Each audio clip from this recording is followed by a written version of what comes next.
Soon we were walking on the clouds, though the scattered peach trees and buildings that made up heaven. After a bit, I noticed Alice looking mildly embarrassed about the whole grimoire thing. At least that was my guess. Since it looked like we'd be wandering for a while, I decided to ask her, "Hey Alice, why don't you ever use your grimoire?" Eh? I mean, wouldn't you win more often if you used the book? I know you don't like losing. Why not use your full power out all the time? I don't believe I need my full power to win against you. Hey, I win most of our fights. Oh, what's your record for this year, Marissa? Ouch. Hey, I've just been busy. In a week or two, I'll be back in shape. Besides, what about other yokai? I figured you'd be able to face other people like Yuka on equal footing. Alice suddenly stopped walking and I immediately hit her nerve. Maybe I should try to fix the mood. Oh, I see. You don't want to be shown up by anyone. So you always hold back so you can have an excuse. Tricky. Crap, that wasn't how I wanted to say that. Marissa, you. Shut up, Marissa. Alice started walking again, steady-footedly ignoring me. I considered trying to fix what I said, but I couldn't trust my words today, apparently. We walked in silence for a bit as my stupidity grated on me. Finally, I decided to just act like the whole thing didn't happen. Maybe that'd get us back to normal. Hey Alice, isn't this when you're supposed to chew me up for stealing?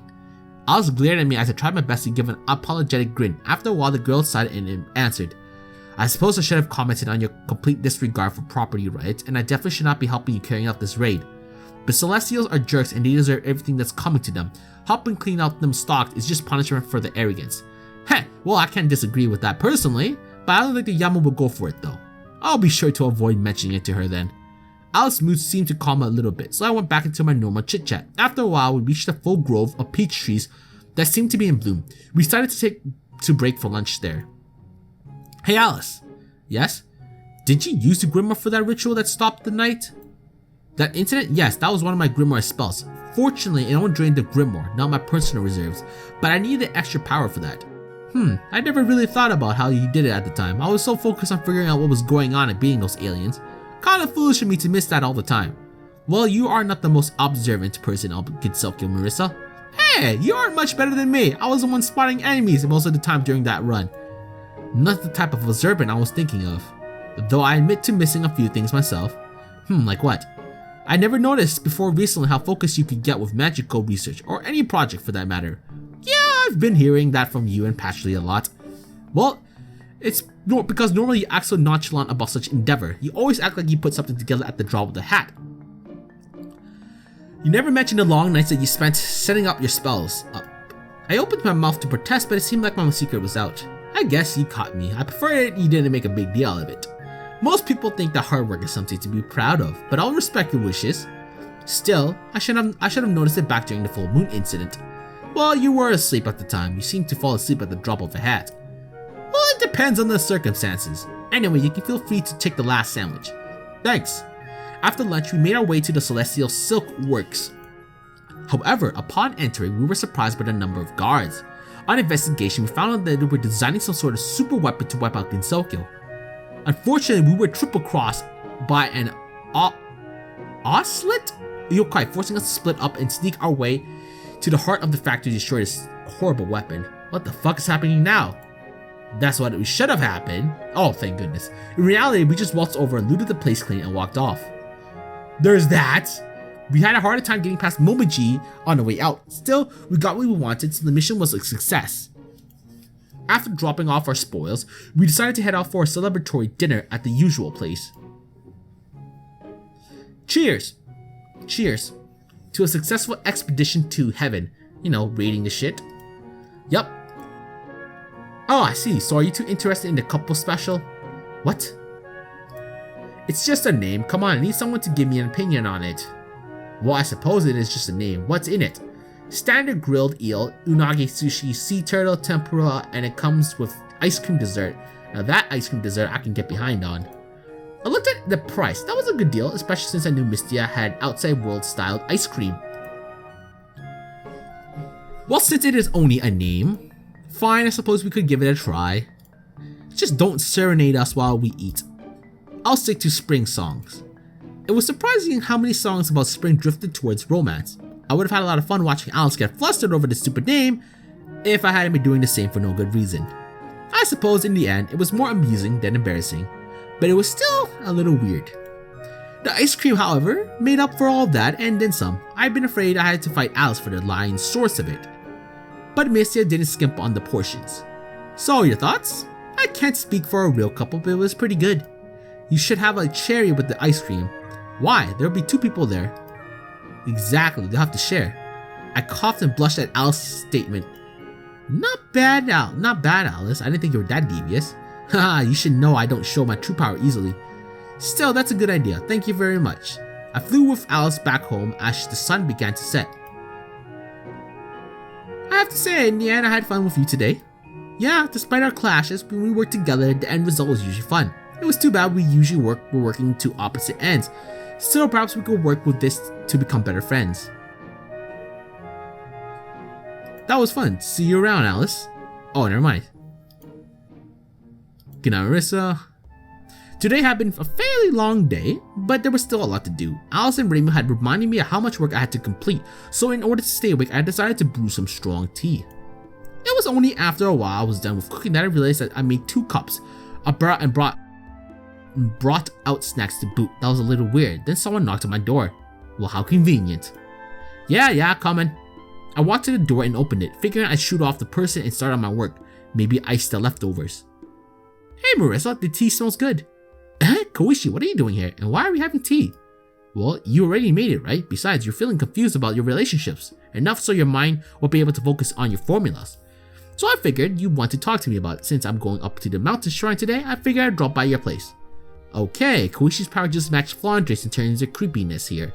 It was a good thing she didn't get worked up like Flandre. Well, I suppose it'd be bad to waste all that. Come on in. I showed Koishi to the dining room. As we walked through, Koishi peered curiously at the piles of treasure scattered around my home. Hey Marissa, why do you value all this junk so much if you rarely use it? Huh? It's not junk, it's treasure. I just don't know what to do with some of it yet. Then isn't it kind of selfish to keep it all here, away from the people who might know how to use it better? But then I couldn't use it if I needed it. Duh. Sometimes it's okay to be a little selfish. Aha, I suppose that's true. I cleared some of my notes off of the table so Koishi could have a place to sit, then grabbed a handful of the snacks. As we sat, I decided to ask the one question that was troubling me. So, how did you know I needed to talk to you anyway? Don't tell me your power can work all the way from the underground. Oh no, I was actually passing by when I noticed your confusion. Passing by? Alright, to the mountain shrine. Why? Oh, I was going to ask the god to give me something for my pets again. Ah, well, good luck with that. Somehow I figured Konako wasn't just going to pass out dead gods as stat boosters. But that was Koishi's problem. Cause we need more Hell Ravens with fucking nuclear powers and shit, you know, right? You know? Anyway, you wanted some advice, right? Let me think. Reimu seems to be thinking of a lot of serious stuff. I think she might be reevaluating her life soon. You'll definitely want to keep her in the loop as a friend. Well, there's no point in trying to hide things from Reimu anyway. That never stops you from trying though, from what I hear. Speaking of rumors, I heard you broke into heaven with Alice. Yeah, that was fun. It's interesting how you seem to work together so well against other opponents. Maybe it's because you enjoy actually being cool instead of just fronting. Nonsense, I'm always cool. Perhaps. Next up, your subconsciousness drives to succeed, and with that comes one bookworm. Well, maybe 2. I think Patry is still going to be all business for a bit, unless something interesting happens. Of course, Patry does love her work. And now the big deal, you're thinking about what to do with Flandre. Yeah, it's too bad you aren't a ghost. She can't kill what's already dead. Probably. I don't know, man, her power is to destroy absolutely anything. Maybe ghosts are in that category. I'm still not going to let you have my corpse, Koishi. I'm not pet material. Darn. Anyways, I can't help with that decision. That's based on how determined you feel, but I can help you look into her mind and maybe even tweak it a little, though don't expect too much on a vampire. That would help a lot if I do go through with this. I was planning on asking you for assistance. Sure, I'll be wandering the Scarlet Devil Mansion tomorrow, so if I see you, I'll pop out. Thanks, might take you up on that offer. By the way, how is it you seem to be able to guess people's emotion? I thought you couldn't do that with your heart closed. You hit it right on the head. I'm guessing based on their subconsciousness. I used to be able to read hearts though, so my guesses are usually right. Do you ever miss being able to read hearts? No, it's a terrible power. It makes people hate you and it's incredibly weak. Weak? But you can read your opponents perfectly. How is that weak? Do you believe you can fight with all your power hearing your enemy's hopes and dreams? You faced my sister in a friendly match at the height of her power.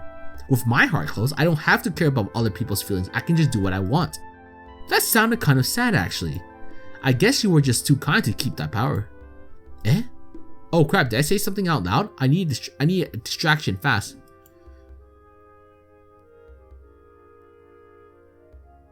Let me help you hit the mountain up for stuff.